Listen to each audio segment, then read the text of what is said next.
প্রিয় দর্শক, স্বাগত জানাচ্ছি আগামীর বাংলাদেশ অনুষ্ঠানে। আশা করি আপনারা ভালো আছেন, সুস্থ আছেন।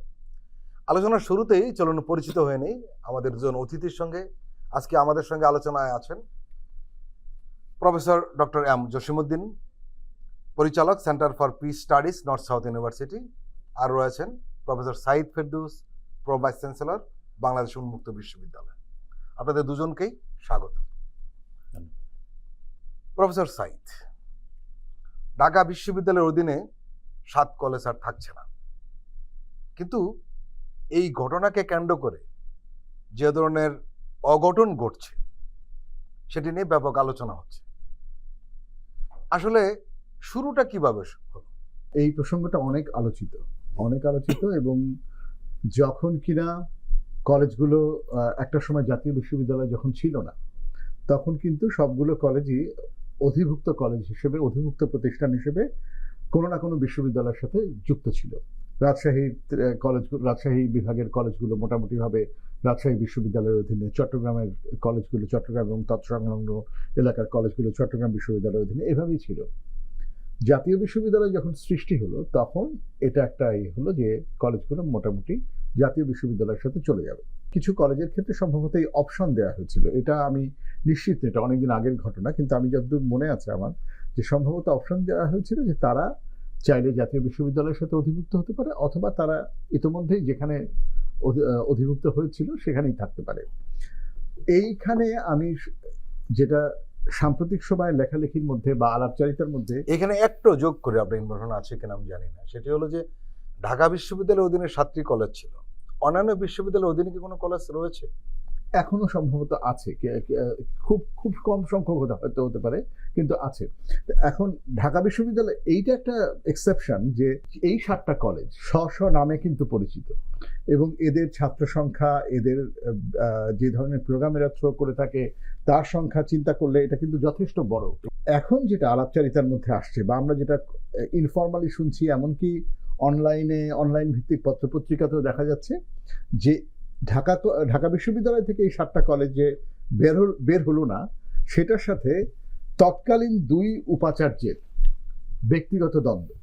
2 উপাচার্য, তারা ঢাকা বিশ্ববিদ্যালয়ের উপাচার্য এবং জাতীয় বিশ্ববিদ্যালয়ের উপাচার্য, তারা একই রাজনৈতিক ঘরানার মানুষ, প্রফেসর আরিফিন এবং প্রফেসর হারুন। এনাদের মধ্যেকার দ্বন্দ্ব, এবং সেই দ্বন্দ্বের কারণে 7 কলেজ ঢাকা বিশ্ববিদ্যালয়ে রয়ে গেল। এটার সমস্যাটার কতগুলো দিক আছে। একটা হচ্ছে প্রশাসনিক এবং একাডেমিক যে জটিলতা তৈরি হয়েছে, এটা হচ্ছে একটা। আর এটাকে কেন্দ্র করে যে সামাজিক এবং রাজনৈতিক যে পরিস্থিতি তৈরি হচ্ছে, সেটা হচ্ছে একটা। এখন ধরেন, প্রথম কথা হচ্ছে একাডেমিক যে জটিলতা তৈরি হচ্ছে, যে ঢাকা বিশ্ববিদ্যালয়ের অধিভুক্ত এই কলেজগুলো প্রায়ই নালিশ করছে যে তাদের কার্যক্রম স্থবির হয়ে পড়ছে ঢাকা বিশ্ববিদ্যালয়ের কাছ থেকে প্রশাসনিক সহযোগিতা না পাওয়ার কারণে। এবং এই গণ্ডগোলের মধ্যে আরেকটা কথা জোরে সোরে এসছে, তারা বলেছে যে আর্থিক অসততা, ঢাকা বিশ্ববিদ্যালয়ের তরফ থেকে আর্থিক অসততার অভিযোগও তারা করছে। এটা গুরুতর অভিযোগ, দুটোই গুরুতর অভিযোগ। এখন ধরুন, রেজিস্টার বিল্ডিংগুলো, যে পাবলিক বিশ্ববিদ্যালয়ের ক্ষেত্রে রেজিস্টার বিল্ডিংগুলো যে ধরনের শিক্ষার্থীদের সমালোচনার রেজিস্টার বিল্ডিংগুলোর দিকে থাকে, সেটা খুব কমন, যে রেজিস্টার বিল্ডিংগুলোতে কোনো কাজ হয় না, আমলাতান্ত্রিক জটিলতা থাকে, এবং কাজ করতে গেলে ঢাকা বিশ্ববিদ্যালয়ের ছেলেমেয়েরা ছাত্রছাত্রীরা তো একটা ট্রল বছরের পর বছর করে যায়। সেটা হচ্ছে যে তারা রেজিস্টার বিল্ডিংয়ে গেলে রেজিস্টার বিল্ডিংয়ের টেবিল থেকে তাদেরকে বলা হয় যে লাঞ্চের পরে আসেন, এবং এইটা তো সামাজিক যোগাযোগ মাধ্যমে এই ট্রল বহুদিন ধরে হচ্ছে। তো এখন ধরেন 7 কলেজের ছেলেমেয়েরা ঢাকা বিশ্ববিদ্যালয়ের নিজেদেরই বিশাল পরিধি, বিশাল কর্মযজ্ঞ, সেটা সম্পন্ন করতে পারা এক জিনিস, সাথে 7 কলেজের এই বোঝা। অন্যদিকে 7 কলেজের ছাত্রছাত্রীরা ঢাকা বিশ্ববিদ্যালয়ে অধিভুক্ত থাকবার কারণে তারা হয়তো কখনো ক্লেম করে, বা তারা যেটা, এবং সেটা ভুল না, যে তারা তাদের ডিগ্রিটা ঢাকা বিশ্ববিদ্যালয়ের সনদ। এইটা আমি যেটা বলছিলাম, সামাজিকভাবে একটা ভিন্ন অর্থ তৈরি করে। ঢাকা বিশ্ববিদ্যালয়ের শিক্ষার্থীরা যারা অনেক কঠিন ভর্তি পরীক্ষার মধ্যে দিয়ে এসছে, এখন সমাজে একটা সংস্কৃতি চালু হয়েছে যে এটা আমার, হ্যাঁ, তারা মনে করছে যে তারা মেধাবী, তারা এত কঠিন পরীক্ষা দিয়ে এসছে, আর এই 7 কলেজের শিক্ষার্থীরা তো সেই তুলনায় কোনো কিছু না করেই ঢাকা বিশ্ববিদ্যালয়ের সনদ পাচ্ছে। এই ধরনের উচ্চমন্যতা এবং হীনমন্যতার লড়াই, এটা আসলে একাডেমিক পরিসরে কাম্য না, কিন্তু এটা হয়েছে। এবং এইটাকে কেন্দ্র করে আমরা দেখলাম যে পরিস্থিতি খারাপ হলো, পরিস্থিতি জটিল হলো। তো আমি যেটা স্পষ্ট বুঝি, ফাইনালি যে একটা সমাধান দেখা যাচ্ছে, সেই সমাধানটা হচ্ছে যে 7 কলেজকে ঢাকা বিশ্ববিদ্যালয় থেকে মুক্তি দেওয়া হলো, যে 7 কলেজ আর ঢাকা বিশ্ববিদ্যালয়। এটার সাথে এমন কথা এসছে যে ঢাকা বিশ্ববিদ্যালয়ের শিক্ষকরা 7 কলেজের খাতা দেখার সাথে, পরীক্ষা নেওয়ার সাথে, ইত্যাদি ইত্যাদি, যেগুলোর সাথে আবার আর্থিক সংশ্লিষ্ট থাকে, এই ধরনের কাজের সাথে যুক্ত, ইত্যাদি ইত্যাদি। যখন একটা জটিলতা তৈরি হয় তখন তার নানান সত্য মিথ্যা ব্যতি রেখে তার নানান রকমের আলাপ তার নানান দিক থেকে তৈরি হয়। এখানেও তৈরি হয়েছে। তা আমি বলবো যে এটা একদিক দিয়ে ভালো, খুবই ভালো সিদ্ধান্ত। অনেক কিছুর পরে, অনেক কিছু তিতা হওয়ার পরে, অনেক পানি ঘোলা হওয়ার পরে এই সিদ্ধান্ত আসলো যে ঢাকা বিশ্ববিদ্যালয়ের অধীনে এটা থাকবে না। কিন্তু সাথে আমি যেটাতে অ্যালার্ম ফিল করছি যে এদের জন্য একটা আলাদা নতুন বিশ্ববিদ্যালয় হবে। এইটা কিন্তু আসলে আমি মনে করি না যে এখন যদি এখানকার 7টা কলেজ বললো আমাদের জন্য আলাদা বিশ্ববিদ্যালয় হবে, এরপরে প্রত্যন্তে আরো 3টা কলেজ কোথাও থেকে বললো আমাদের জন্য আলাদা বিশ্ববিদ্যালয় হবে, এটা তো আসলে সম্ভব। এটা একটা সেন্ট্রাল অর্গানোগ্রাম এর ব্যাপার আছে। জাতীয় বিশ্ববিদ্যালয়ের কাজই ছিল হচ্ছে, জাতীয় বিশ্ববিদ্যালয় তৈরি হয়েছিল এটা, যে কলেজগুলোকে তারা জাতীয় বিশ্ববিদ্যালয়ের অধীনে তারা আসবে। জাতীয় বিশ্ববিদ্যালয়ের সাথে 7 কলেজকে যদি চিন্তা করা হয় বা যুক্ত করার কথা ভাবা হয়, দরকার হলে তাদের জন্য আলাদা সেকশন, রেজিস্ট্রিতে তারা রেজিস্ট্রার অফিসার তাদের জন্য আলাদা সেকশন করা হোক, সেটা আলাদা কথা। কিন্তু আমার মনে হয় যে আলাদা আরেকটা বিশ্ববিদ্যালয় খুললে জটিলতা যে খুব একটা সহজ হবে তা আমার মনে হয় না, এই আর কি। প্রফেসর জসিম, 5টা সিদ্ধান্ত গৃহীত হয়েছে।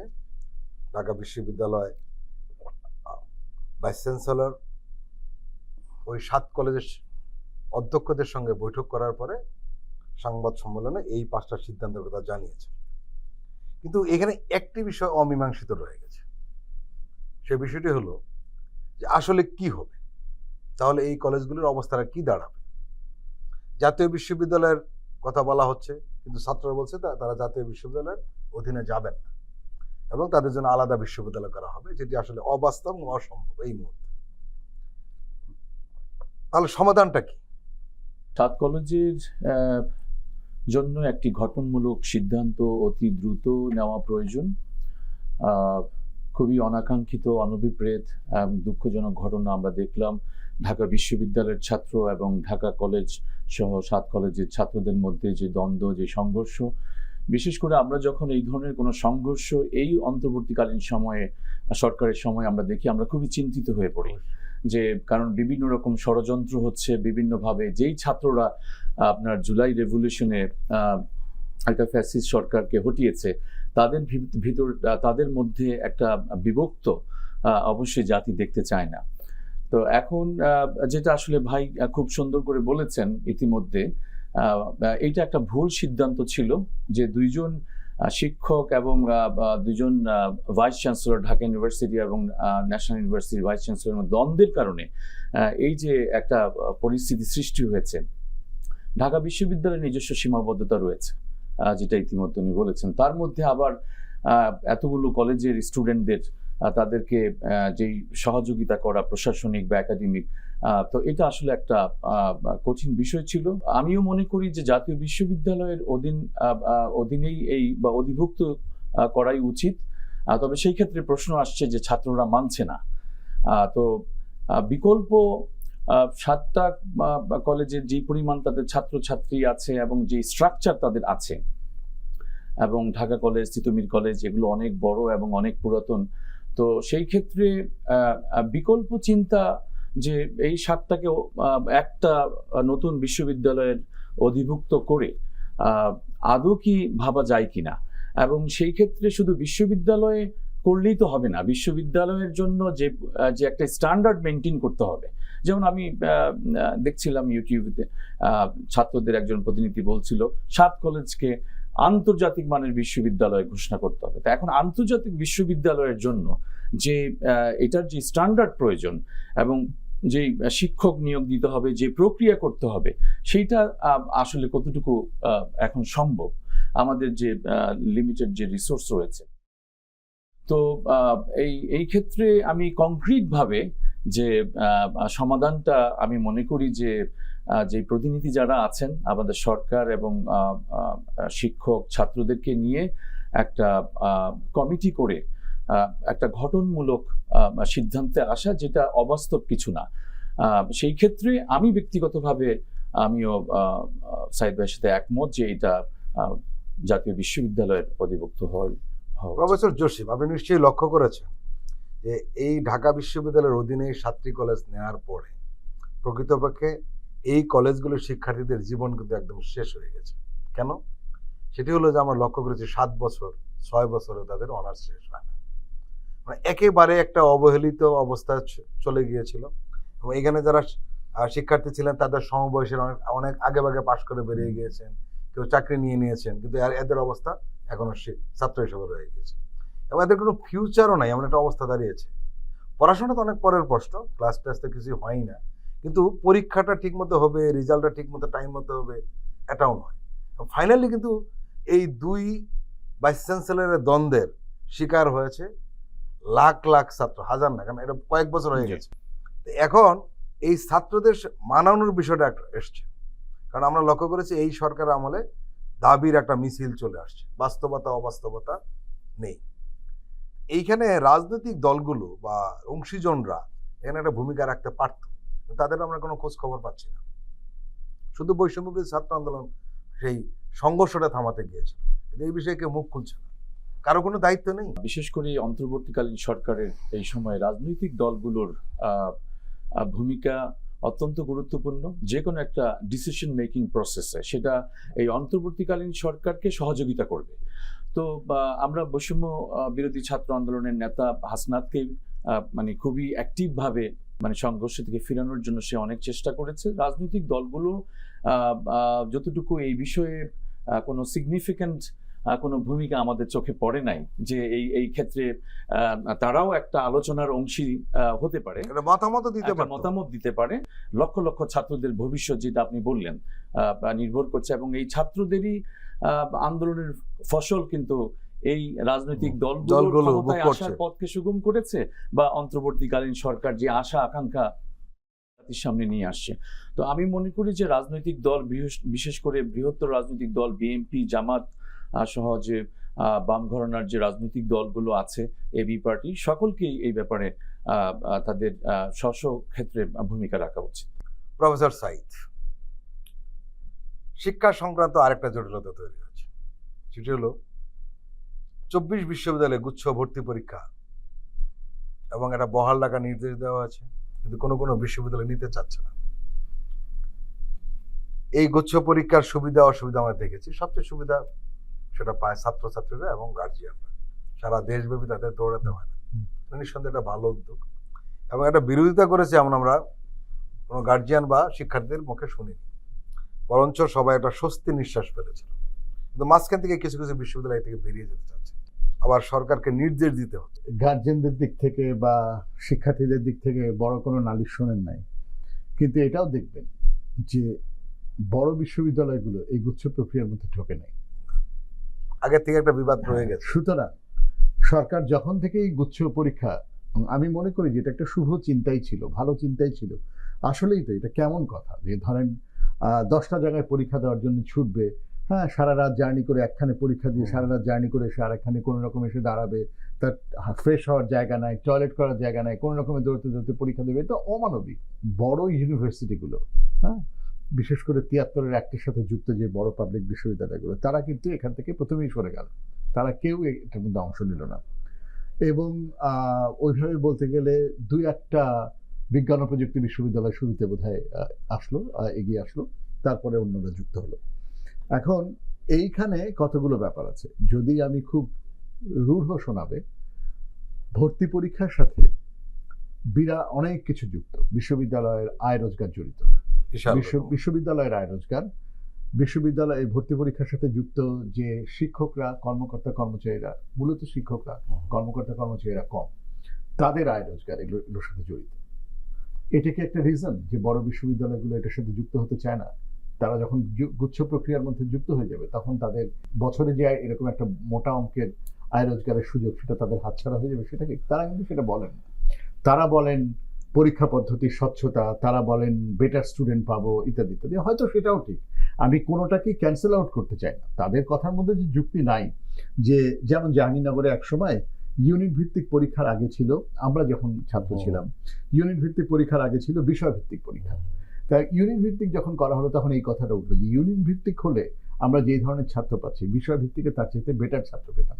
কারণ যে হয়তো এই সাবজেক্টে পড়তে চায় সেই আসছে পরীক্ষা দিতে, বেশিরভাগ ক্ষেত্রে এটা হতো। সেটাও মানে ফলে যুক্তি কিন্তু নানা দিকেই থাকবে, কিন্তু আমাদের তো একটা পলিসি যখন করব তখন খুব বেশি দূর পর্যন্ত ফ্লেক্সিবল থাকা যাবে না। একটা দুটো অপশন আমরা তৈরি করতে পারি, তার চাইতে বেশি কিছু আমরা কেটার করতে পারবো না। তাহলে আমাদের কাজ হবে যখন আমরা একটা পলিসি তৈরি করব তখন যথাসম্ভব অ্যাকোমোডেটিভ হওয়ার চেষ্টা করা উচিত। প্রোজ অ্যান্ড কনস সব দিকেই থাকবে, তার মধ্যে থেকে ম্যাক্সিমাম সুবিধাটা বের করা উচিত। যখন আমরা গুচ্ছ পদ্ধতি করতে চাইলাম তখন গুচ্ছ পদ্ধতি করলে কি কি সাবজেক্টকে এই গুচ্ছকরণ প্রক্রিয়াটা, মনে করেন এখন কোনো কোনো ইউনিভার্সিটিতে বায়োটেকনোলজি আছে, কোথাও নাই, কোথাও অ্যানথ্রোপোলজি আছে, কোথাও নাই, তাহলে এই গুচ্ছকরণ প্রক্রিয়াটা খুব একটা সহজ হবে না। এমন হতে পারে যে এখন আমরা বিশ্ববিদ্যালয়গুলোকে নিয়ে গুচ্ছকরণ করতেছি, সেটা না করে আমরা যদি ফ্যাকাল্টি চিন্তা করি, আমরা যদি সাবজেক্ট চিন্তা করি, ধরুন অ্যানথ্রোপোলজি, সোশিওলজি, সোশ্যাল ওয়ার্ক এক ধরনের গুচ্ছ, বা ডেভেলপমেন্ট স্টাডিজ বড় যে ধরেন তার সাথে নিয়ে গেলাম, হ্যাঁ, বা জেন্ডার স্টাডিজ তার সাথে নিলাম, এইরকম করে থিমেটিক্যালি আমরা ব্রডারলি ফিল্ড অফ নলেজ দেখে যদি আমরা শাস্ত্র ধরে যদি আমরা গুচ্ছকরণ করার কথা ভাবি, তাহলে হয়তো আমরা মোর ফ্লেক্সিবল। তাহলে ধরেন 10টা গুচ্ছ পরীক্ষা হলো, এবার স্টুডেন্টের অপশন যে সেই 10টা গুচ্ছের মধ্যে কয়টা গুচ্ছ পরীক্ষা দেবে। কিন্তু তা না করে যেভাবে গুচ্ছকরণ এখন পর্যন্ত করা আছে, তাতে কি হচ্ছে যে অনেকের জন্যই সুবিধাজনক হচ্ছে না। অনেক বিশ্ববিদ্যালয় বলছে যে গুচ্ছকরণ প্রক্রিয়াতে থাকলে তারা তলের দিকের ছাত্রছাত্রী পাচ্ছে, সেটাও একটা বড় সংকট। সেটা যদিও আবার সবসময় সংকট নাও, কারণ তার মানে হচ্ছে তলে যাতে তাকে না পড়ে থাকতে হয়, সেও যাতে 1 নম্বর চয়েস হয়ে ওঠে, সেটার জন্য তাকে কাজ করতে হবে। তো নানা দিক আছে, কিন্তু আমার মনে হয় যে একটা ইউজিসির এখানে একটা বড় ভূমিকা আছে। শিক্ষা মন্ত্রণালয় ইউজিসির সাথে পাবলিক বিশ্ববিদ্যালয়গুলোর নীতি নির্ধারকদের, উপাচার্য, প্রউপাচার্যদের বৈঠক হওয়া উচিত, ওয়ার্কশপ হওয়া উচিত। এগুলো বৈঠক শুধু না, এগুলো টপ ডাউন ডিসিশন দিলে হবে না, ওপর থেকে সিদ্ধান্ত চাপিয়ে দিলে হবে না। এটা আসলে লম্বা, ধরেন একটা 2 দিনের ওয়ার্কশপ করতে হবে, আইডিয়াগুলো ফ্লোট করতে হবে, ওয়ার্কশপ করতে হবে কিভাবে আমরা আসলে কার্যকরভাবে গুচ্ছ প্রক্রিয়াটা। আসলে তো সেন্ট্রালাইজ কয়েকটা জায়গায় ভর্তি পরীক্ষা হয়ে যাবে, সারা দেশে ছাত্রছাত্রীরা ছুটাছুটি করবে না, এটাই হচ্ছে ঠিক রাস্তা। হ্যাঁ, আসলে যদি আমরা এসএসসি এবং এইচএসসি কে স্ট্যান্ডার্ডাইজ করতে পারতাম, তাহলে তো আমাদের ভর্তি পরীক্ষাই লাগতো না, তাহলে তো ওইটার রেজাল্ট দিয়ে হ্যাঁ একটা আপনি ওই মেডিকেলে যেরকম হয় ওরকম ভাবে আপনি একটা ইয়ে করে ক্রাইটেরিয়া সেট করে ভর্তি করে ফেলতে পারতেন। সেটা যেহেতু নাই, তাহলে আমাদের কি করতে হবে, আমাদের এইভাবে একটা মোর অ্যাকোমোডেটিভ গুচ্ছকরণ করতে হবে। এখন যেভাবে হয়ে আছে তাতে যেহেতু বিশ্ববিদ্যালয়ের নীতি নির্ধারকরাই কনভিন্স না, সেই কারণে এটা বাস্তবায়ন হচ্ছে না। আমাদের দেশে তাড়াহুড়া করে করা হয়, লাস্ট মোমেন্টে এক্সিকিউটিভ অর্ডার দিয়ে করা হয়, এগুলো এভাবে হবে না, এটা বা শিক্ষা খাতে এভাবে হওয়া উচিত না, এটা হচ্ছে আমার মত। প্রিয় দর্শক, বিরতি নিচ্ছি, আপনারা বাংলাদেশ টেলিভিশনের সঙ্গেই থাকুন।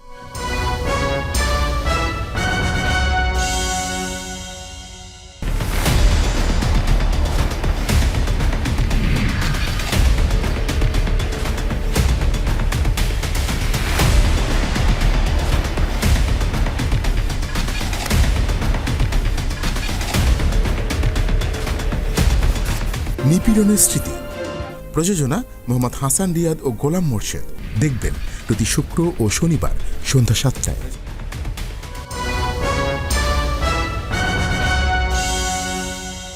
প্রিয় দর্শক, আবারও স্বাগত আগামীর বাংলাদেশ অনুষ্ঠানে। আজকে আমাদের সঙ্গে আলোচনায় রয়েছেন প্রফেসর সাইদ ফেরদৌস এবং professor doctor M Jasimuddin. Professor Jasim, আমরা গুচ্ছ ভর্তি পরীক্ষা নিয়ে কথা বলছিলাম এবং এর আগে আমরা কথা বলছিলাম 7 কলেজ নিয়ে। আসলে গুচ্ছ ভর্তি পরীক্ষার সমস্যার এটাও কিন্তু জীবন্ত, এটা শেষ হচ্ছে না, সমাধানটা পূর্ণাঙ্গ হচ্ছে না। শুরু থেকে একটা ঝামেলা হয়েছিল যে কিছু ইউনিভার্সিটি আসেইনি, এইবার কিছু সংযুক্ত হয়েছিল তাদের সঙ্গে, কিন্তু সেটা বন্ধ করার জন্য নির্দেশ দেওয়া হয়েছে সরকার থেকে যে 24 বিশ্ববিদ্যালয়ে গুচ্ছ পরীক্ষা হবে। আপনি লক্ষ্য করেছেন যে শিক্ষা ব্যবস্থাটা দীর্ঘদিন ধরে অবহেলিত নয়, আসলে ধ্বংসপ্রায়। কারণ হলো এই বিষয়টি কেউ গুরুত্ব দেয়নি। এখানে বাজেট কেমন রয়েছে, গবেষণা কেমন রয়েছে সেটা আমরা জানি, সে পুরনো আলোচনা যেতে চাই না। কিন্তু দীর্ঘদিন একটা দাবি ছিল যে এটা একটা সংস্কার প্রয়োজন, শিক্ষা সংস্কার কমিশন কিন্তু দাবি ছিল তীব্র, কিন্তু হলো না। এটা কি সঠিক হয়েছে বা কেন হলো না? এই সরকারের একটা অন্যতম দায়িত্ব হচ্ছে সংস্কার করা, এবং আমরা দেখছি যে বিভিন্ন সংস্কার কমিশন করা হয়েছে, শিক্ষার বিষয়ে সংস্কার কোনো কমিশন করা হয় নাই। তো সঙ্গত কারণেই এটা একটা বড় প্রশ্ন হিসাবে রয়ে গেছে যে কেন তাহলে কি শিক্ষার বিষয়টাকে গুরুত্ব দেওয়া হচ্ছে না। শিক্ষার ক্ষেত্রে আধুনিকীকরণ, বিশেষ করে আমরা যে প্রযুক্তির ক্ষেত্রে যে আমাদের পিছিয়ে থাকা, সেই প্রযুক্তিকে এখন এআই এর কথা বলা হয়, যে এই সকল ক্ষেত্রে কিভাবে আমরা আরো এগিয়ে যাব। আমাদের যে জেনজি যে জেনারেশনটা এখন তৈরি হয়েছে, এবং আমরা মনে করি যে তারা এখন গ্লোবাল সিটিজেন, তারা নতুন নতুন শিক্ষা প্রযুক্তি সেগুলোকে শিখে দেশের জন্য, এবং আপনার তারা যদি বিদেশেও যায় উচ্চশিক্ষা গ্রহণ করে আবার দেশে ফিরে আসবে বা দেশের জন্য তারা কাজ করবে। তো শিক্ষাক্ষেত্রে আমাদের এই যে কিছুটা সমন্বয়ের যে অভাব, আমাদের মন্ত্রণালয় বা ইউজিসি বা পাবলিক বিশ্ববিদ্যালয়, আবার অনেক সময় দেখা যায় যে প্রাইভেট ইউনিভার্সিটিগুলোকেও একটু ভিন্নভাবে দেখা হচ্ছে। আমাদের মাননীয় উপাচার্য আজকে কথা প্রসঙ্গে বলছিলেন যে আমাকে প্রায় 200 কোটি টাকার মতো ট্যাক্স দিতে হচ্ছে। এই টাকাটাও যদি আমাদের মাননীয় উপাচার্য প্রফেসর হান্নান মানে বলছিলেন কথাটা, যে এই টাকাটা যদি আমরা ইনোভেটিভ কোনো একটা রিসার্চ বা কোনো কিছুতে আমরা যদি ইউজ করতে পারি ছাত্রদের জন্য, তাহলে সেটা আমাদের জন্য অনেক অনেক ভালো হয়। আমাদের যে টিপিক্যাল যে মাইন্ডসেটটা রয়ে গেছে যে একটা ছেলে অনার্স পাস করতে হবে, একটা ছেলে মাস্টার্স অনার্স করলে তাকে মাস্টার্স করতে হবে, তারপরে চাকরির ক্ষেত্রে চাকরি আসলে তেমন নাই। তো ওই জায়গা থেকে ভোকেশনাল এবং টেকনোলজিক্যাল যে আপনার যে শিক্ষা, সেই শিক্ষার কে আমি মনে করি জোর দেওয়া উচিত। একটু আমি যদি বলি, আমি জাপানে ছিলাম, ওখানে আমি আমার সেকেন্ড মাস্টার্স পিএইচডি করেছি। ওখানে আমরা কিন্তু মাস্টার্স স্টুডেন্ট খুব একটা বেশি পাই না। তো ওদের চিন্তা ভাবনাটা হচ্ছে যে মানে আপনার সে যদি মনে করে যে কলেজ পড়ার পরে সে ভোকেশনাল স্কুলে গিয়ে সে শিখবে এবং একটা ডিগ্রি অর্জন করে সে কর্মজীবনে ঢুকে যাবে, এবং সেখান থেকে সে তার আর্নিংটা শুরু করলো, এবং তার যদি আসলেই মাস্টার্স পর্যন্ত যাওয়ার যে ক্যাপাসিটি, এবং তার যদি সেই স্ট্রং উইল পড়াশোনা করা, যে ফার্দার সে আবার রিসার্চ করবে, পিএইচডি করবে, সেইটা যদি না থাকে, তাহলে তারা মাস্টার পর্যন্ত ইভেন চিন্তাও করে না।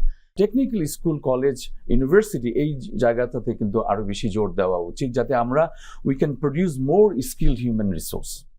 প্রফেসর সাইদ ফেরদৌস, আপনার কি মনে হয় রাজনৈতিক দলগুলো আগস্ট বিপ্লবকে সামনে রেখে এগোচ্ছে না দলীয় স্বার্থের জন্য এগোচ্ছে? আগস্ট বিপ্লবের ক্ষেত্রেও কিন্তু রাজনৈতিক দলগুলো সক্রিয় ছিল, ছাত্র জনতা ছিল, ছাত্র নেতৃত্ব ছিল, জনগণ তাদের সাথে যুক্ত হয়েছিল। অবশ্যই এই জনগণের মধ্যে রাজনৈতিক সংগঠনের কর্মীরাও ছিল, অবশ্যই ছাত্র সংগঠনের মধ্যেও রাজনৈতিক ছাত্র সংগঠনের কর্মীরা ছিল। ফলে তারা যখন স্বৈরাচারের হটানোর আন্দোলনে মাঠে নেমেছিল, সেটা একটা তাদের রাজনৈতিক তাগিদ থেকেই তারা করেছিল। কিন্তু অবশ্যই হ্যাঁ, আমরা এটা করার সময় যেরকম ঐক্যবদ্ধ ছিলাম, শেখ হাসিনার পতনের পর, পলায়নের পর, স্বৈরাচারের অবসানের পর সেই ঐক্য থাকছে না এবং বিভেদ দেখা যাচ্ছে। এখন এটা অনাকাঙ্ক্ষিত। এখানে একটা প্রশ্ন রয়েছে কি, রাজনৈতিক বিভেদ তো হওয়াটাই স্বাভাবিক, কারণ এক দলের সঙ্গে আরেক দলের মিলবে না, এটাই স্বাভাবিক। মিলবে না। কিন্তু যখন এরকম একটা প্রশ্ন এসে যায় যে রাজনৈতিক বিভেদকে কেন্দ্র করে কোনো রাজনৈতিক দল পতিত স্বৈরাচারীদের ব্যাপারে নমনীয় ভূমিকা, এইটাকে যদি আপনি নির্দিষ্ট করে বলেন যে আগস্টের চেতনাকে আঘাত করা, তাহলে সেটা তো অবশ্যই, মানে এইটার সাথে আমি আপনার সাথে পুরোপুরি একমত যে রাজনৈতিক দলগুলোকে এই এখতিয়ার দিচ্ছে বলার যে আওয়ামী লীগ নির্বাচন করতে পারবে না, এইটা বলার এখতিয়ার জামাতের আমিরকে কিংবা বিএনপির মহাসচিবকে কে দিচ্ছে? এগুলো তাদের বলতে পারার কথা না। এটা প্রথম কথা হচ্ছে জনগণের জনরায়কে আমরা কিভাবে দেখব? জনরায়কে আমরা দেখে ফেলেছি 5ই আগস্টে, রাইট? এবং শেখ হাসিনার পলায়নের মধ্যে দিয়ে আমরা দেখে ফেলেছি যে জনগণ শেখ হাসিনা থাকতে পারেননি কেন। তিনি তো কারাবরণ করতে পারতেন, তিনি তো কারাবরণ করে, তিনি যদি মনেই করতেন এবং জনগণও যদি চাইতো, তো তিনি কারাবরণ করে এখানে থেকে যেতেন। জনগণের রায় বলে এখন আমরা রাজনৈতিক দলগুলো বলছে যে জনগণ রায় দিবে এই দলটি রাজনীতি করবে কি করবে না, কিন্তু রায় তো হয়ে গেছে। উদার রাজনৈতিক জায়গা থেকে বলতে চাচ্ছেন, হ্যাঁ, এবং যারা বলতে চাচ্ছেন তাদের মধ্যে আবার অনেকে আছেন সরাসরি আওয়ামী সিম্প্যাথাইজার, কেউ কেউ আওয়ামী বেনিফিশিয়ারি, যে না না কোনো রাজনৈতিক দলকেই আওয়ামী লীগ যেটা করেছে এটা অন্যায়, তারা কথা বলতে দেয়নি বিরোধী শক্তিকে। এখন আমরাও যদি বিরোধী শক্তি হিসেবে, এখন আমরাও যদি আওয়ামী লীগকে কথা বলতে না দেই, সেটাও ইতিহাসের আরেকটা ভুল হবে। এইসব লিবারেল কথাবার্তার সময় আসলে এটা না। বাংলাদেশ যা কিছুর মধ্যে দিয়ে গেছে, বাংলাদেশের মানুষ যে নৃশংসতার মধ্যে দিয়ে গেছে, লম্বা সময় ধরে যে মানুষের জীবনের যে চূড়ান্ত অবমাননা এবং পর্যদস্ততার মধ্যে দিয়ে বাংলাদেশের মানুষ পার করেছে, তারপরে জুলাই আগস্টে যা ঘটেছে, যে পরিমাণ হত্যাকাণ্ড ঘটেছে, এরপরে আওয়ামী লীগের দল হিসেবে অন্তত একটা নির্বাচন তো অন্তত তাদেরকে রহিত রাখাই উচিত। একটা নির্বাচনে তো অন্তত তাদের আসতে দেওয়া উচিতই না এই মুহূর্তে। একই সাথে আমি যেটা মনে করি সেটা হচ্ছে যে এই যে বিচারের প্রক্রিয়া, দেখেন আমি সংস্কারগুলো কেন ঠিক মতো হচ্ছে না, কেন প্রতিষ্ঠানগুলো ঠিক মতো কাজ করছে না, কেন পুলিশ ঠিক মতো কাজ করছে না, এগুলোর পক্ষে, এগুলো নিয়ে আমরা যখন কনসার্ন ব্যক্ত করি, আমি সাথে সাথে নিজেকে মনে করাই দিই যে সরকারের লিমিটেশনস আছে, সরকার চাইলেই এটা পারবে না। এবং আমরা বুঝতে পারি যে কেন পুলিশকে চাইলেই রাতারাতি ঢেলে সাজানো, কেন প্রশাসন সাজানো যাচ্ছে না, কেন প্রশাসনকে, এগুলো আমরা বুঝি যাই। কিন্তু ধরেন এই যে আহতরা ঠিক মতো চিকিৎসা পাচ্ছে না, এইখানে তো আমি কোনো আপোষ করতে রাজি, এইখানে তো আমি কোনো ছাড় দিতে রাজি না। আমি বিচার শুরু হচ্ছে না ঠিক মতো আইনের আওতায় আসলো না, এবং রাঘব বোয়ালরা পার পেয়ে গেল। বাংলাদেশের মানুষ তো জানতে চায়, আসলে বাংলাদেশের মানুষ এটা জানতে চায় যে কি জাদু বলে সমস্ত রাঘব বোয়ালরা, এই দু চারজন সালমান এফ রহমান, আনিসুল হক বাদে সমস্ত বড় বড় মানুষরা কিভাবে পার পেয়ে গেল, কার ছত্রছায়া পার পেল। এটা কারো ছত্রছায়া ছাড়া একা একা পার পাওয়া যায় না, কার ছত্রছায়া পার পেল, এগুলো তো বাংলাদেশের মানুষ জানতে চায়। ফলে এগুলোকে খুব সুস্পষ্টভাবে এইগুলোর ব্যাপারে এবং বিচারের আওতায় আনা। ফলে আওয়ামী লীগের রাজনীতির প্রশ্ন নির্ভর করছে ব্যক্তি হিসেবে এবং সংগঠন হিসেবে তাদেরকে আগে বিচারের আওতায় আনতে হবে। প্রফেসর জোশী, প্রফেসর সাইদ যে কথাগুলো বলছিলেন, বিশেষ করে শেষ দিকে উনি যেটা বললেন যে বিচারের আওতায় আনা দরকার, তারপরে আওয়ামী লীগ রাজনীতি থাকবে কি থাকবে না সেটা পরে সিদ্ধান্ত হবে। আওয়ামী লীগের ভোট কারা পাবে, স্বাভাবিকভাবে ধরে নিচ্ছে যে আগামী নির্বাচনটি আওয়ামী লীগের অংশগ্রহণ থাকবে না, সাধারণীকরণ করে ধরে নেওয়া হচ্ছে। তাহলে তাদের ভোটগুলি কে পাবে, এই প্রতিযোগিতা কিন্তু রাজনৈতিক দলগুলো নেমেছে। আমি নির্দিষ্ট করে নামও বলতে পারি, এই প্রতিযোগিতার মধ্যে বিএনপি রয়েছে, জামাত ইসলামও রয়েছে। এইখানে কিন্তু তাদের যত বিভেদ থাকে এই ব্যাপারে তারা একমত। এখন প্রশ্ন হলো যে রাজনৈতিক দলগুলো এই বিচারের কথা বলছে না, আওয়ামী লীগের নিষিদ্ধ থাকবে কি থাকবে না সে ব্যাপারে স্পষ্ট কিছু বলছে না। এই শুধু ভোটের রাজনীতির কারণে এই আগস্ট চেতনা কি শেষ হয়ে যাবে? যেই বাংলাদেশ দেখার জন্য, করার জন্য আমাদের মুক্তিযুদ্ধ হয়েছিল, আমাদের মুক্তিযোদ্ধারা তাদের জীবন দিয়েছিল, 53 বছরে তো আসলে আমরা সেই বাংলাদেশ পাইনি। বিশেষ করে 17 বছর যে একটা স্বৈরাচারী সরকার, যে খুন, গুম, আয়নাগর, পুরো দেশটাই ছিল একটা আয়নাগরের মতো, মানুষ কথা বলতে পারতো না। তো এই 5ই আগস্টের যে স্পিরিটটা ছিল, সেই স্পিরিটটা এখন রাজনৈতিক দলগুলোর, আপনি যে কথা বলছেন যে ভোটের যে হিসাব নিকাশের কারণে সেই স্পিরিটটা এখন দেখা যাচ্ছে যে একটু ক্ষয়ের দিকে। তো এটা অত্যন্ত দুঃখজনক। বাংলাদেশের মানুষ সবকিছুই অবজার্ভ করছে। এখন রাজনীতিতে অর্থাৎ ক্ষমতায় দেওয়ার জন্য যদি একটা অনৈতিক, একটা অশুভ এবং একটা অসুস্থ প্রতিযোগিতা হয়, যদি কোনো রাজনৈতিক দল বাংলাদেশে করে, এটা হবে অত্যন্ত দুঃখজনক। এবং আমি মনে করি বাংলাদেশের মানুষ এখন অনেক সচেতন। যেমনটা আপনি প্রশ্নটা করছিলেন যে আওয়ামী লীগের যে আপনার যে দায় দল হিসাবে এবং ফ্যাসিস্ট সরকারের প্রধান হিসাবে শেখ হাসিনা, তাদের যে দায়, তাদের যে মন্ত্রিপরিষদ, তাদের যে দায়, এবং সেইটা সেই বিচারের আওতায় এনে বিচার কার্য সম্পূর্ণ হওয়ার পরেই আমরা মনে করি যে আওয়ামী লীগ বাংলাদেশে রাজনীতি করার আবার পুনরায় যদি নতুন করে তাদের সেই নেতৃত্ব থাকে, যে নতুন করে বাংলাদেশের রাজনীতিতে আসার সুযোগ হয় এবং মানুষ যদি সেটাকে গ্রহণ করে, তার আগ পর্যন্ত যদি এখন জামাত এবং বিএনপি বা অন্য রাজনৈতিক দলগুলো শুধুমাত্র ওই ভোটের জন্য, এটা আপনার 5ই আগস্টের যে স্পিরিট, জুলাই রেভলিউশনের যে স্পিরিট, সেটার বিরুদ্ধে যাবে এবং মানুষ এটাকে কখনোই ভালো চোখে দেখবে না। প্রিয় দর্শক, আমরা আবার একটু বিরতি নিচ্ছি, আপনারা বাংলাদেশ টেলিভিশনের সঙ্গেই থাকুন।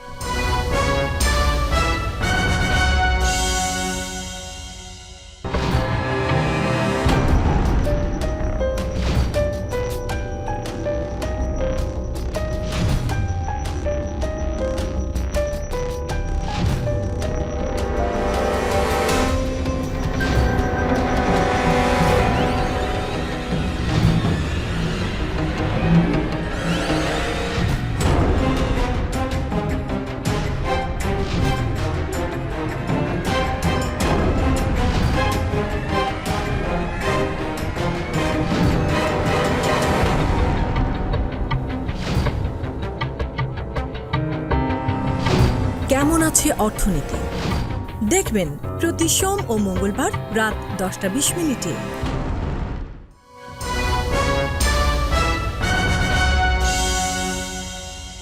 আবারও স্বাগত আগামীর বাংলাদেশ অনুষ্ঠানে। প্রফেসর সাইদ, প্রফেসর জসিম রাজনীতির ক্ষেত্রে ইথিক্স, মরাল এই প্রশ্নগুলি নিয়ে উঠিয়েছেন। উনি যেটা বলার চেষ্টা করেছেন সেটি হলো যে আগামীর রাজনীতি আনইথিক্যাল বিষয়গুলো আর মানুষ মেনে নিবে না, বিশেষ করে তরুণ সমাজ।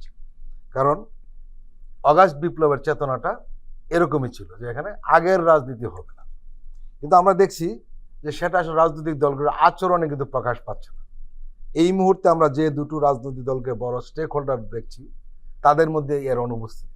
জামাত ইসলামী আমির, ইসলামী আন্দোলন তার যে আমির ছিলেন তার সঙ্গে একটি বৈঠক করেছেন চরমোনাইতে, এবং সেখানে তারা কথা বলেছেন, খাওয়া দাওয়া করেছেন, সাংবাদিক সম্মেলন করেছেন, এবং তারা অনেকগুলি কথা বলেছেন।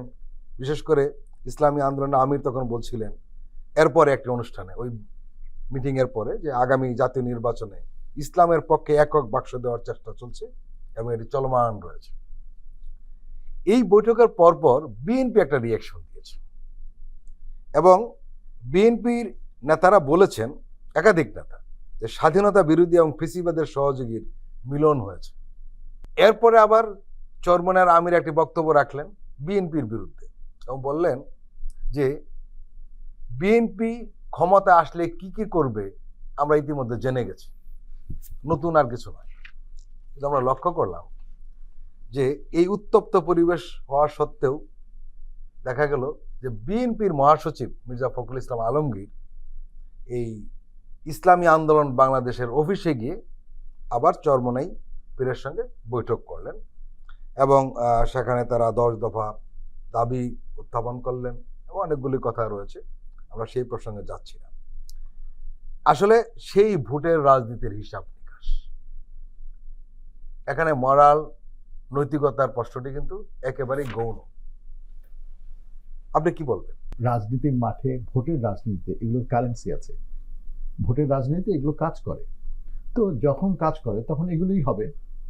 ফলে আমরা চাইতে পারি, আমরা আশা করতে পারি, আমাদের বুক ভেঙে যেতে পারে যে এত রক্তারক্তির পরে, এত তাড়াতাড়ি, এত বড় রক্তপাতের পরে এত দ্রুত বাংলাদেশে এগুলো ঘটছে।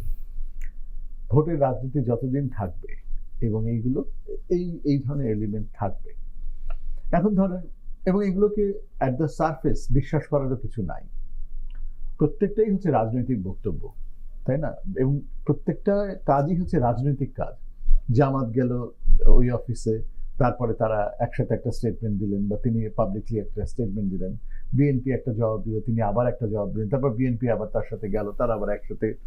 তো আপাত অর্থে কন্ট্রাডিক্টরি মনে হচ্ছে আচরণগুলোকে, কিন্তু আসলে এগুলো সবই।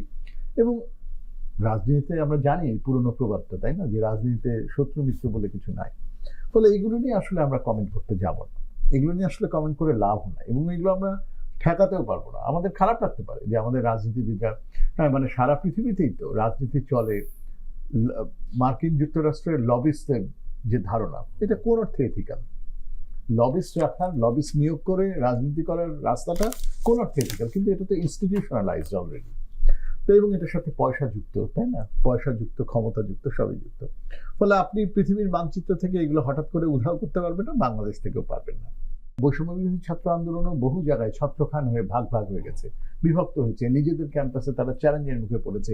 কাদের নেতৃত্বের বিরুদ্ধেও ছোটখাটো অসততা, এটা সেটার অভিযোগ ব্যক্তি পর্যায় থেকে উঠতে শুরু করেছে। কিন্তু এই কথা সত্য, বৈষম্য বিরোধী ছাত্র আন্দোলন সফল হোক আর না হোক, এই কথা সত্য যে বাংলা ইতিহাসের চাকা কখনো ফিরে যায় না। বাংলাদেশে যা ঘটে গেছে 5ই আগস্টে, এর পরে সহসা একই রকম জায়গায় বাংলাদেশ আর ফিরে যাবে না। প্রয়োজন হলে আরো অনেকগুলো এরকম ঘটনা ঘটবে, আরো অনেকগুলো উত্থান পতনের মধ্যে দিয়ে আমরা যাব। শেখ হাসিনা সরে গেছে, সেটা ছিল একটা কাজ। ফলে শেখ হাসিনা চলে যাওয়া মাত্র দেশের সবকিছু ঠিক হয়ে যাবে তা তো না। দেশের সবকিছু ঠিক হতে সম্ভবত 1 দশক 2 দশক লাগবে। আমরা শেখ হাসিনাকে দায়ী করি বটে, কিন্তু আসলে তো শেখ হাসিনাও না। 5টা দশক ধরে বাংলাদেশে কোনো প্রতিষ্ঠান তৈরি করা হয়নি। মুক্তিযুদ্ধের পর থেকে বাংলাদেশে কোনো প্রতিষ্ঠানই তৈরি করা হয়নি। আজকে আমরা রাজনীতিবিদদেরকে দোষ দিচ্ছি বটে, কিন্তু এর দায় আসলে সকলের আছে, নীতি নির্ধারকদের থেকে শুরু করে, হ্যাঁ, শিক্ষিত মধ্যবিত্ত থেকে শুরু করে সকলের দায় আছে। সবচেয়ে কম দায় হচ্ছে খেটে খাওয়া মানুষের, তাকেই সবচেয়ে বেশি সাফার করতে হয়। তো যার দায় আছে আমাদেরকে দায়টা নিতে হবে।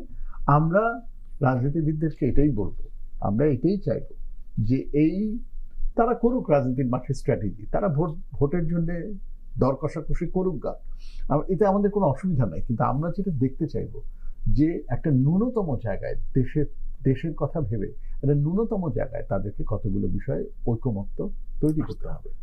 এই যে আহতদের চিকিৎসা হচ্ছে না, এই যে আওয়ামী আমলের দায়ী ব্যক্তিদেরকে বিচারের আওতায় আনা যাচ্ছে না, এইগুলোতে যদি তারা একসাথে না হয় তাহলে আর কবে কোথায় কি প্রসঙ্গে বাংলাদেশের রাজনীতিবিদরা এবং বাংলাদেশের জনগণ তাদের উপর কেন আস্থা রাখবে, তারা কবে তারা একসাথে দাঁড়াবে? এরপরে ভোটের রাজনীতি আসবে, তারা তাদের মতো করে জোট করবে, ভোট করবে, হেরে যাবে, জিতবে, অসুবিধা নাই তো। কিন্তু কতগুলো জায়গায় তো তাদের সদিচ্ছার পরিচয়টা আমরা দেখতে চাই, এইটুকুই আর কি, এর বেশি। একটি দেশের রাজনৈতিক দল কোনো কোনো বিষয়ে নীতিগতভাবে এক হয়, এটাই স্বাভাবিক। নাহিদ ইসলাম, উপদেষ্টা নাহিদ ইসলাম একটা কথা বলেছিলেন কদিন আগে, ফেসবুক স্ট্যাটাসে খুব বেশি আলোচনা হচ্ছিল। উনি বলছিলেন যে শেখ হাসিনাকে ভারতে রাখা না রাখার ব্যাপারে ভারতের সব রাজনৈতিক দল কিন্তু একমত হয়েছে, তাকে রাখতে হবে। কিন্তু আমরা লক্ষ্য করেছি যে বাংলাদেশের রাজনীতিবিদরা, যেটা বারবার প্রফেসর সাইদ বলছিলেন যে এই বিষয়গুলো বিচার, তারপর এদেরকে আওতায় নিয়ে আসা, দুর্নীতি যারা করেছে তাদেরকে বিচারের মুখোমুখি করে দেওয়া, বা আগস্ট বিপ্লবের সময় যারা আহত হয়েছেন তাদের চিকিৎসার ব্যাপার, এই বিষয়গুলো আমরা কিন্তু রাজনৈতিক দলগুলো এক হতে পারছে না। আমরা একটা বড় উদাহরণ আমাদের বাংলাদেশে এসেছে এবং নিঃসন্দেহে একটা বড় ঘটনা, সেটা হলো চিন্ময় দাসের যে ঘটনাকে কেন্দ্র করে একজন আইনজীবী হত্যার ঘটনার পরে বাংলাদেশের সমস্ত রাজনীতিবিদরা এক জায়গায় হয়েছিলেন এবং সেটা ইম্প্যাক্ট কিন্তু বিশাল ইম্প্যাক্ট হয়েছিল। আমরা এই ছবিটাকে ঐতিহাসিক ছবি বলি এবং এই ছবিটা বিরল ছবি বাংলাদেশে। কিন্তু আমরা দেখছি তারা এই বিষয়গুলোতে একমত হতে পারছে না। রাজনীতিতে কৌশল থাকবে। পলিটিক্যাল পার্টি তাদের লক্ষ্য হচ্ছে ক্ষমতায় যাওয়া, এবং ক্ষমতায় যাওয়ার জন্য তারা বিভিন্ন রকম কৌশল অবলম্বন করবে এবং আপনার তাদের কোয়ালিশন পার্টনার বা এগুলো খুঁজবে।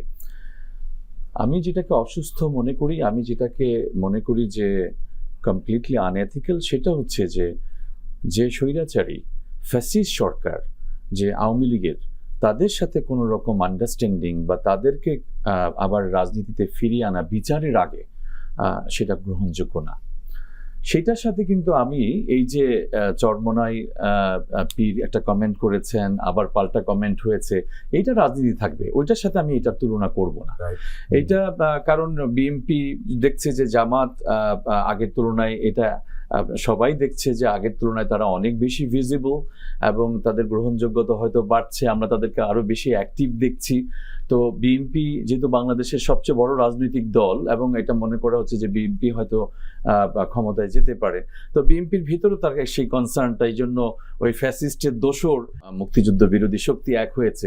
কিন্তু আবার বিএনপিও এখন দেখা গেছে সেই, এখন জামাত আবার বলতে পারে যে ফ্যাসিস্টের দোসর সাথে তো এখন আপনিও গিয়েছেন, এবং 10 দফা যেই সাংবাদিক সম্মেলনে ফখরুল সাহেব বলেছেন, এবং দফাগুলো অবশ্যই খুবই গঠনমূলক। এবং এইখানে আমরা রাজনীতিতে এই জিনিসগুলো থাকবে। 30শে নভেম্বর একটা অনুষ্ঠান আয়োজন করেছিলাম নর্থ সাউথ বিশ্ববিদ্যালয়, বাংলাদেশ ভারত সম্পর্ক, প্রত্যাশা, প্রতিবন্ধকতা এবং ভবিষ্যৎ। এবং সেখানে আমাদের রাজনৈতিক নেতাদেরকে আমি নিয়ে আসছিলাম যে তারা স্টেক হোল্ডার হিসাবে এই অন্তর্বর্তীকালীন সরকারের যে ফরেন পলিসিকে কিভাবে মূল্যায়ন করছেন, এবং পররাষ্ট্র উপদেষ্টাও সেখানে ছিলেন। আমি সেখানে একটা বিষয় খুব জোর দিয়েছি, সেটা হচ্ছে যে জাতীয় স্বার্থ এবং জাতীয় ঐক্যমত। ভারতে আমরা দেখছি একটা আনএথিক্যাল বিষয়, বাংলাদেশে তারা মানে হিন্দু নিধন হচ্ছে বা বিভিন্ন রকম প্রোপাগান্ডা যে ভারতীয় মিডিয়া চালালো, এবং সেক্ষেত্রে আমরা দেখলাম যে ভারতের বিজেপি সরকার, ভারতের বিরোধী দল, কংগ্রেস, তৃণমূল, সবাই একাকার হয়ে গেল। তারা একটা মিথ্যারকে তারা সত্য বলে চালিয়ে দেওয়ার জন্য, তাদের জাতীয় স্বার্থের জন্য, আমরা জানি যে তাদের জাতীয় স্বার্থ কি, সেটার জন্য তারা কি করলো, বাংলাদেশের বিরুদ্ধে এই প্রোপাগান্ডা চালালো। তো সেই ক্ষেত্রে আমাদের বাংলাদেশের মানুষের বা বাংলাদেশের যে রাজনৈতিক দলগুলো আছে, বিশেষ করে বড় রাজনৈতিক দলগুলোর জন্য একটা অপরিহার্য ভূমিকা হচ্ছে যে কোনো মূল্যে যে এই আমাদের জাতীয় ঐক্য কে প্রতিষ্ঠা করতে হবে। সব বিষয়ে হয়তো তারা জাতীয় ঐক্য পারবে না, কিন্তু কিছু কিছু বিষয়ে আনতেই হবে জাতীয় ঐক্য, এবং সেটা আমি মনে করি ব্যক্তিগতভাবে আমাদের সাথে ভারতের একটা সমমর্যাদার সম্পর্ক থাকতে হবে। এই ব্যাপারে কোনো রকম কম্প্রোমাইজ করা যাবে না। এই ব্যাপারে বিএনপি, জামাত বা যে রাজনৈতিক দলগুলো আছে, আমি মনে করি যে তারা একটা জাতীয় ঐক্যমত থাকা উচিত। প্রফেসর জসিম, আমি একটা সরাসরি প্রশ্ন আপনাকে করি, সেটি হলো এই দেশের বর্তমান যে প্রেক্ষাপট বা আগস্ট বিপ্লবের যে চেতনা, এই দেশে কোনো রাজনৈতিক দলের পক্ষে pro Awami League, pro Indian হয়ে রাজনীতি করা কি সম্ভব? আমি ব্যক্তিগতভাবে মনে করি না। দেখেন, এই যে বিপ্লবটা হয়েছে, সেই বিপ্লব কিন্তু শুধুমাত্র আওয়ামী ফ্যাসিস্টের বিরুদ্ধে না। আমি মনে করি এই বিপ্লব কিন্তু, এই যে ছাত্র জনতার যে অভ্যুত্থান, সেটা কিন্তু আমাদের পার্শ্ববর্তী যে রাষ্ট্র ভারত, যেটা 17 বছর একটা ফ্যাসিস্ট সরকারকে বিভিন্নভাবে ছায়া দিয়েছে, সাহায্য করেছে। এখানে যে খুন, গুম, হত্যাকাণ্ড, আয়নাগর যা কিছু হয়েছে, সবকিছুর দায় কিন্তু ভারতকে নিতে হবে। সুতরাং এই যে আমাদের ছাত্রদের যে আন্দোলন ছিল এবং এখনো পর্যন্ত তাদের যে চেতনা, এটা কিন্তু আপনার আমি এটাকে কিন্তু ওই এন্টি ইন্ডিয়ান সেন্টিমেন্ট বলবো না। এটার দায় কিন্তু ইন্ডিয়ার বুদ্ধিজীবী, ইন্ডিয়ার ছাত্র, ইন্ডিয়ার সরকার, বিরোধী দল, সবাইকে কিন্তু এটা ভাবতে হবে যে being the largest democracy in the world, how could actually they destroy our democracy? And for the last 17 years, Indian রাজনীতি করে আমি মনে করি বাংলাদেশের মানুষ সেটাকে আর অ্যাকসেপ্ট করবে না, সেই সুযোগ আর নাই। আর ভাই আরেকটা কথা বলেছিলেন, সেটা হলো যে ছাত্রদের, অ্যাকচুয়ালি আমি ওইটা একটা সিম্বলিক অর্থে যে ঠিক এই আপনার যে বৈষম্য বিরোধী ছাত্র, তারাই যে সেখানে সেই আবার যদি কেউ স্বৈরাচারী হয়, আবার যদি কেউ এইভাবে একটা অপশাসন চালায়, তাহলে এই ছাত্ররা যে এক্সাম্পল দেখিয়েছে ওটা আবার বারবার ফিরে আসবে। 3রা আগস্ট নাহিদ ইসলাম কিন্তু ঘোষণা করে এক দফার দাবি, সরকার পতন। সঙ্গে কিন্তু আরেকটি কথা বলা হয়েছিল যে আমরা এই স্বৈরাচারের পতন চাই এবং নতুন বন্দোবস্ত চাই সামনে রাজনীতিতে। কিন্তু আমরা লক্ষ্য করেছি যে পতনের ব্যাপারটা ঠিকঠাক আছে, নতুন বন্দোবস্ত থেকে অনেকে সরে যাচ্ছে। আসলে এই তরুণ সমাজ, যাদেরকে আমরা বলছি এই মুহূর্তে ভোটার হবে, তারা প্রায় 6 কোটি। এটা বড় একটা ফ্যাক্টর নিঃসন্দেহে। এই তরুণরা কিন্তু পুরনো বন্দোবস্তুতে আগ্রহী নয়, এরা নতুন বন্দোবস্ত চায়। সেই কারণে আমি প্রশ্ন করছিলাম যে প্রো আওয়ামী লীগ সেটা পুরনো বন্দোবস্ত, প্রো ইন্ডিয়ান এক ধরনের হেজিমনিকে মেনে নেওয়া সেটাও পুরনো বন্দোবস্ত। এই জায়গা থেকে রাজনৈতিক দলগুলি বেরিয়ে আসতে পারছে? প্রো ইন্ডিয়ান রাজনীতি এই মুহূর্তে বাংলাদেশে কেউ করবে না। বিএনপি যেটা করছে সেটা হচ্ছে মুক্তিযুদ্ধের পক্ষ বিপক্ষের আলোচনাটাকে সামনে নিয়ে আসছে, যেটার মধ্যে আওয়ামী রাজনীতির ছায়া দেখতে পাচ্ছেন অনেকেই, বিশেষ করে বিএনপি সমালোচক যারা, তারা সেটা বলছেন। এখন ধরেন বিএনপি কেন এটা করছে আমি জানি না। ভোটের রাজনীতির মাঝে তাদের প্রধানতম প্রতিপক্ষ তো জামাত। তো জামাতকে কোণঠাসা করার জন্য তাদের যে অস্ত্রটা ব্যবহার করতে হয়, সবচেয়ে মুখ্য অস্ত্র সেটা করবেই তারা, মুক্তিযুদ্ধের পক্ষ বিপক্ষ। এবং জামাত যেহেতু মুক্তিযুদ্ধের প্রসঙ্গে তাদের কোনো পরিষ্কার অবস্থান ঘোষণা করে নাই, যেটা সুযোগ আসলে ঐতিহাসিকভাবে এখন তৈরি হয়েছিল। জামাত এই আন্দোলনের একটা লেজিট ফোর্স ছিলেন, এই আন্দোলনে যুক্ত ছিল। তো তাদের এই এখনই ছিল তাদের সৎভাবে মুখ্যম সময়, যেটাকে আমরা বলি, আয়নার সামনে নিজেকে দাঁড় করিয়ে 71 প্রসঙ্গে পরিষ্কার একটা স্টেটমেন্ট দেওয়া। তারা আকারে ইঙ্গিতে হাবে ভাবে অনেক কিছু বলছেন, কিন্তু মানুষ কিন্তু সরাসরি কথাটাই শুনতে চায়। জামাত সেটা করেনি। তো ফলে বিএনপি কিন্তু স্ট্র্যাটেজিক অ্যাডভান্টেজটা পাচ্ছে। বিএনপি বারবার ওই মুক্তিযুদ্ধের, এবং এটা করবে, এইটা কিন্তু মনে করেন বাংলাদেশ থেকে চলে যাবে না। আমি আপনাকে বলে দিচ্ছি, ভারত বিরোধিতা খুব স্ট্রংলি থাকবে। যখন আওয়ামী লীগ একেবারে মানে কোনো বড়সড় স্বৈরাচার হয়ে ওঠার আগে, যখন আওয়ামী লীগ ভারত প্রেমকে প্রমোট করেছে, তখনও বাংলাদেশের মানুষ ভারত বিরোধী ছিল। হ্যাঁ, 71-এর পর মুহূর্ত থেকে বাংলাদেশের মানুষ ভারত বিরোধী ছিল। যেমন তারা পাকিস্তান বিরোধী ছিল, তেমন তারা ভারতের আধিপত্য, ভারতের দাদাগিরি, এটার ব্যাপারে তাদের একটা আপত্তি ছিল। এবং সেটার কারণ ভারত সবসময় আমাদের এখানে নাক গলাতে চেয়েছে, সবসময় আমাদের এখানে এক ধরনের খবরদারি করতে চেয়েছে, এবং সেটা আওয়ামী লীগের শেষের সময়টা, শেষের দশক জুড়ে, 1.5 দশক জুড়ে ভয়াবহ জায়গায় চলে গেছিল। মানে কোনো শ্লীল পর্যায়ে আর সেটা ছিল না, যেই পর্যায়ে ভারত এটা অপারেট করছিল। তো ফলে ভারত প্রো ইন্ডিয়ান পলিটিক্স বাংলাদেশে আসবে না, কিন্তু মুক্তিযুদ্ধ কিন্তু এজেন্ডা হিসেবে থাকবে। কিন্তু প্রো ইন্ডিয়ান পলিটিক্স বাংলাদেশ থেকে হারিয়েও যাবে না, সবসময় তার অ্যাবসেন্স এখান থেকে যাবে। র বলেন, তারপরে সফট ডিপ্লোমেসি বলেন, হার্ড ডিপ্লোমেসি বলেন, মানে এগুলো ব্যবহার করে নানা সময় আবার ভারতের হেজেমনিকে এখানে আনার চেষ্টা করা হবে। এটা হয়তো অদূর ভবিষ্যতে হবে না। অদূর ভবিষ্যতে বাংলাদেশের কোনো দল ভারতপন্থী রাজনীতির দিকে তাকাবে না, করবে না, করার কথা বলবে না, কারণ সেটা হবে সাক্ষাৎ তাদের রাজনৈতিক মৃত্যুর শামিল। 71 থাকবে, মুক্তিযুদ্ধ থাকবে, কিন্তু ভারত বিরোধিতা বাংলাদেশে সবসময় থাকবে। আর ভারতের দিক থেকেও সবসময় চেষ্টা থাকবে এখানে ভারতীয় হেজেমনিকে ফিরিয়ে নিয়ে আসা। প্রকাশ্যে না থাকলে প্রচ্ছন্দে থাকবেই এটা। এবং এই ধরেন বাংলাদেশের, আপনি বলছেন রাজনৈতিক বন্দোবস্ত, তো দেখেন রাজনৈতিক বন্দোবস্ত তো হতে পারতো এটা যে সরকারই গঠন হতো ভিন্নভাবে। সরকার যে প্রক্রিয়াতে গঠন হয়েছে, সেনাবাহিনীর সাথে দেন দরবার আলাপচারিতার মধ্যে দিয়ে মিটিং সিটিং করে যেভাবে সরকার গঠিত হয়েছে, যেভাবে উপদেষ্টাদের নাম এসছে, জনগণের কি স্টেক সেখানে? কিন্তু এখানে তো রাজনৈতিক দলগুলোর ব্যর্থতা, কারণ জাতীয় সরকার প্রস্তাব দেওয়া হয়েছিল। হ্যাঁ, এটা অবশ্যই দায় তাদেরকে নিতে হবে। এটা অবশ্যই বড় রাজনৈতিক দলগুলো, যেটা নুরুল কবির খুব স্পষ্ট করে ইউনুসের ইন্টারভিউর পরে, নুরুল কবিরকে জিল্লুর একটা তৃতীয় মাত্রায় যখন ডাকেন ওই ইন্টারভিউটার পরে, তখন নুরুল কবির খুব স্পষ্ট করে ওটা বলেছেন যে যেখানে বিএনপিকে ডাকা হয়েছে, যে বড় দলগুলোকে ডাকা হয়েছে জাতীয় সরকার করার জন্য, তারা তখন করে নাই। ফলে আজকে ইউনুস সরকারকে আমি বারবার দায়ী করি বটে যে তারা রাজনৈতিক দলগুলোকে আস্থায় আনছেন না, কিন্তু এটার পরিবেশটা শুরুতেই তৈরি হয়েছিল। এবং ছাত্রদেরকে যে সেনাবাহিনীর সাথে বারবার বসতে হলো, এই বসাটা ভিন্ন রকম হতে পারত। এবং সেনাবাহিনী যে এত বড় ডিসিসিভ ফ্যাক্টর হয়ে থাকলো, এইটা তো এত বড় বিপ্লবের পর, মানে এত বড় বৈপ্লবিক পট পরিবর্তনের পরে, এত বড় অভ্যুত্থানের পরে এই পুরো বন্দোবস্তটা কিন্তু খাটো হয়ে গেল ওখানেই। পুরো বন্দোবস্তটা মার খেলো কিন্তু ওখানেই। এবং একটা জিনিস যোগ করি, রাজনৈতিক দলগুলোকে যখন সেনাপ্রধান ডাকলেন সবাই কিন্তু দৌড়ে চলে গেলেন, শুধু ছাত্ররা যায়নি, সেটাই, যার কারণে সেটা বঙ্গভবনে এসে সমাধান হয়েছে। সেটাই এক্স্যাক্টলি। তো সেইটা তো খুব গুরুত্বপূর্ণ। হ্যাঁ, এবং আমরা ধরেন ব্যক্তিগতভাবে ফরহাদ মাজারকে নিয়ে অনেক মানুষ অনেক কথা বলেন। আমি ফরহাদ মাজারের রাজনৈতিক নানা দর্শনের বা নানা, আমার মনে হয় যে উনি নানা বিপ্লবের যে পন্থা উনি যেভাবে খোঁজেন সেটা সবসময় সঙ্গত না। কিন্তু উনি যেটা বলছিলেন যে বিপ্লবী সরকার যদি হতো তো শহীদ মিনারের সরকার গঠন হতো। কথা তো সত্য। আসলে আপনি সেনাপ্রধানের সাথে বসে বা সেনাবাহিনীর সাথে বসে, সেনাবাহিনী হতে পারে দেশপ্রেমিক, কিন্তু সেনাবাহিনীকেও তো মনে রাখতে হবে যে তাদের কাছে যারা আশ্রয় নিয়েছিল তারা কোথায় গেল। এই প্রশ্ন আমরা কখন করব? আজকে যদি না করি আমরা কবে করব? তো আমার কাছে মনে হয় যে এটা খুব গুরুত্বপূর্ণ যে বন্দোবস্তটা মার খেয়েছে কিন্তু শুরুতেই।